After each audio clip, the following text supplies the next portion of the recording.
আচ্ছা, গতদিনকে আমাদের হচ্ছে মাইক্রোওয়েভ যোগাযোগ পর্যন্ত শেষ হয়েছিল। হ্যাঁ, তো হুম। মাইক্রোওয়েভ যোগাযোগের হচ্ছে দুইটা পদ্ধতি ছিল, মানে দুই ধরনের যোগাযোগ ছিল। একটা হচ্ছে টেরেস্ট্রিয়াল যোগাযোগ, টেরিস্ট্রিয়াল। আর একটা হচ্ছে স্যাটেলাইট।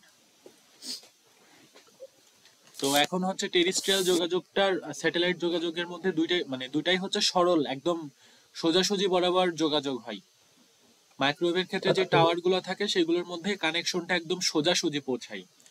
তো একটা হুম হুম। হচ্ছে সংযোগ হচ্ছে টেরেস্ট্রিয়াল, একটা স্যাটেলাইট। টেরেস্ট্রিয়ালটা শুধুমাত্র ভূপৃষ্ঠে কাজ করে। ঠিক আছে, মনে করো যে হুম হচ্ছে দুইটা টাওয়ার থাকবে, দুইটা টাওয়ারের মধ্যে সংযোগটা ভূপৃষ্ঠ, মানে এখানে একটা টাওয়ার, মনে করি যে এখানে একটা টাওয়ার, আবার এখানে একটা টাওয়ার। ঠিক আছে, তো এদের মধ্যে একদম কানেকশনটা, মাঝখানে কোনো বাধা থাকতে পারবে না, সোজাসুজি যোগাযোগটা হবে। ঠিক আছে, আর আচ্ছা। স্যাটেলাইট যেটা সেটাও মনে করো যে সোজাসুজি কেমনে, মনে করো এটা পৃথিবী, মনে করো এটা একটা পৃথিবী, আর উপরে যেই মনে করো যেই কৃত্রিম উপগ্রহটা আছে, এটার সাথেও যদি পৃথিবী মানে যোগাযোগটা হয়, তাহলে সোজাসুজি হয় না। মনে করো এখানে থাকুক বা মানে যেভাবে গোলাকার যেভাবে ঘুরুক, এই কমিউনিকেশনটা হুম। কি সোজাসুজি হয় না? হ্যাঁ। হ্যাঁ, তো এইভাবেই হচ্ছে মানে সোজাসুজি যোগাযোগটা হয়। তো দেখো এখানে টেরেস্ট্রিয়ালের ক্ষেত্রে কি বলছে, যে সাধারণত যেসব জায়গায় কেবল ব্যবহার করার অনুপযোগী সেসব স্থানে টেরেস্ট্রিয়াল ট্রান্সমিটার বসানো হয়। এইগুলো প্রত্যেকটা এক একটা টেরেস্ট্রিয়াল ট্রান্সমিটার। ঠিক আছে, এবং মাইক্রোওয়েভ সংকেতের মধ্যে বাধা আচ্ছা। থাকলে ডেটা স্থানান্তর করা যায় না। যদি হুম। এগুলোর মধ্যে কোনো বাধা থাকে, তাহলে কিন্তু আমাদের ডেটা ট্রান্সমিশনটা হবে না। সেই কারণে এতটা হুম। ডিস্টেন্সে বসানো হয়, যে মাঝখানে কোনো মনে করো যে পাহাড় পর্বত বাসা বাড়ি কোনো কিছু যাতে না আটকায়। গতদিনকে কিন্তু জি। এগুলো মানে ডিসকাস করছি, যে মানে মাঝখানে যে বাধাগুলো থাকবে সেই কারণে কিন্তু এদের মধ্যে যোগাযোগটা পসিবল না। ঠিক আছে, জি। তো এখানে বলছে তাই যোগাযোগ ব্যবস্থা নিরবিচ্ছিন্ন এবং সুষ্ঠু করার জন্য সাধারণত বড় টাওয়ার, উঁচু ভবন বা পাহাড়ে টেরেস্ট্রিয়াল ট্রান্সমিটার এবং রিসিভার বসানো হয়ে থাকে। তো হুম। পাহাড়গুলোতেই, পাহাড় বা বিল্ডিং এগুলোর উপরেই যদি আমি বসাই দিই, তাহলে আমাদের আর কোনো মানে বাধা থাকা পসিবল, মানে বাধা সম্ভব না নিরবিচ্ছিন্ন ভাবে। এই দেখো এখানে একটা পাহাড়ের উপরে দেখাইছে, আবার এখানে একটা ফাঁকা স্থান দেখাইছে। তো হ্যাঁ। এই বাধাগুলো কিন্তু তখন আর থাকে না যদি বাধাগুলোর উপরেই বসাই দিই। আচ্ছা আচ্ছা। ভূপৃষ্ঠের অসমতল এলাকা, অসমতল মানে সোজা নয়, কিংবা গাছপালা, ভবন বা অন্যান্য প্রাকৃতিক প্রতিবন্ধকতার কারণে এই ট্রান্সমিশনে প্রতি 40 থেকে 50 কিলোমিটার পর পর রিপিটার বা রিলে স্টেশন বসাতে হয়। তো তো স্যার রিপিটারটা কি জানি আবার একটু বলবেন? রিপিটার মানে মনে করো যে তোমার কাজ পাঠানো, ও আবার পাঠাবে।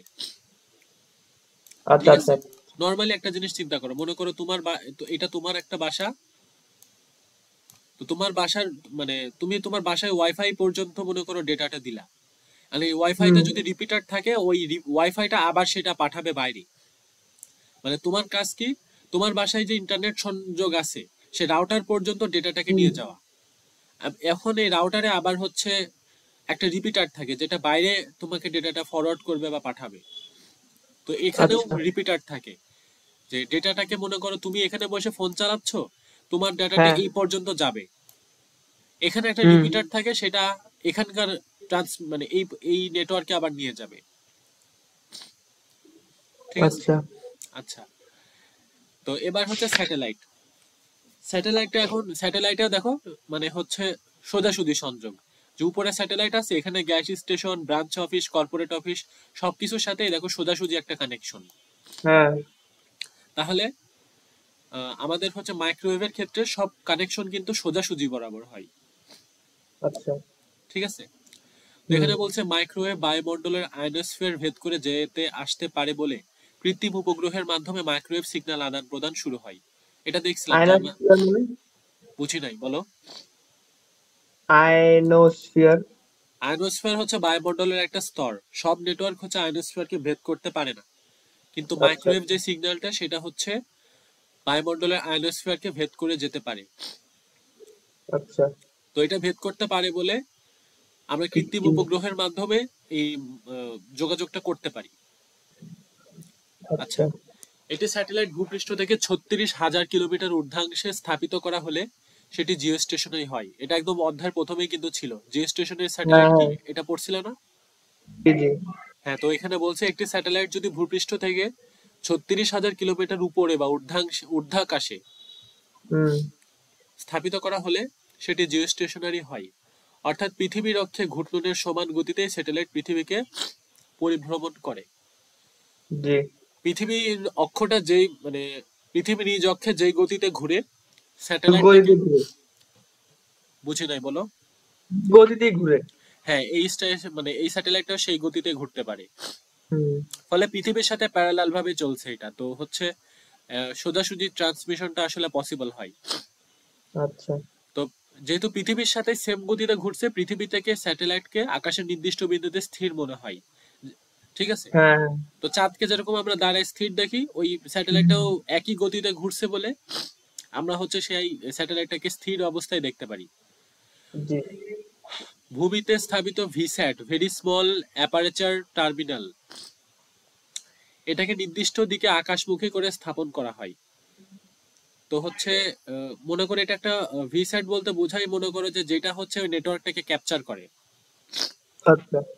যে ওই স্যাটেলাইট থেকে যে সিগন্যালটা হুম দিবে সেটাকে হচ্ছে ক্যাপচার করবে হচ্ছে ভিস্যাট। ঠিক আছে। আচ্ছা। ওই যে উল্টো ছাতার মতো যেটা, এই যে এখানে দেখতে পারছো না, এই যে এটা।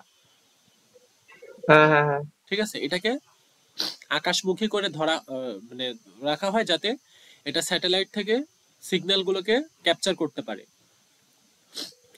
বাংলাদেশ স্যাটেলাইট একটি, দেখো এটার নাম ছিল বঙ্গবন্ধু স্যাটেলাইট, এখন বঙ্গবন্ধু স্যাটেলাইট, হ্যাঁ। বাংলাদেশ স্যাটেলাইট করে দিয়েছে। এটা একটা জিও স্টেশনারি স্যাটেলাইট এবং গ্রাউন্ড স্টেশন থেকে অ্যান্টেনা গুলো আকাশের সেই বিন্দুর দিকে মুখ করে স্থাপন করা হয়। এবং বিশ্বব্যাপী যে টেলিভিশন গুলো আছে সম্প্রচার ক্ষেত্রে এইগুলোই ব্যবহার করে। ঠিক আছে, তো জি। তেমন কিছু নাই, এটা এই দুটো খুব ইম্পর্টেন্ট। মাইক্রোওয়েভের যে দুটো প্রকারভেদ ছিল, টেরিস্ট্রিয়াল আর হচ্ছে স্যাটেলাইট, এটা হচ্ছে ইম্পর্টেন্ট। ঠিক আছে, আসতে পারে পরীক্ষায়। আচ্ছা, এখন বলছে ওয়্যারলেস কমিউনিকেশন সিস্টেমের যে প্রয়োজনীয়তাটা, সেটা একদম ইজি। এটা এটা একটু নিজে নিজে পড়বা। কোনটা? ওয়্যারলেস ওয়াল, আচ্ছা। কমিউনিকেশন সিস্টেমের প্রয়োজনীয়তা, এটা আসলে খুবই ইজি। মানে মানে ওয়্যার্ড যুক্ত মাধ্যমের থেকে ওয়্যারলেস মাধ্যমটা অনেক বেশি কাজ করে ভালো।